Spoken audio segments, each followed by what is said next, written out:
In this video, I'm going to show you a quick trick. This is for people who are having trouble getting their engine oil fill cap off.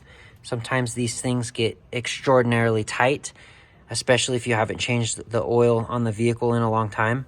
They get really hot, and a lot of times if things are made out of plastic, when they get hot, they get tighter and tighter and tighter. So sometimes you just can't, for the life of you, twist this thing off.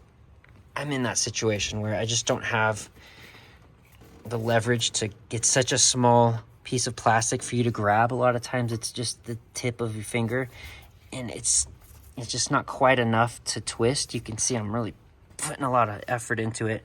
So a trick that you can do is get some needle nose pliers and grab them long ways like this, and you can use this to break the tightness just like that, and then you can twist with the needle nose pliers.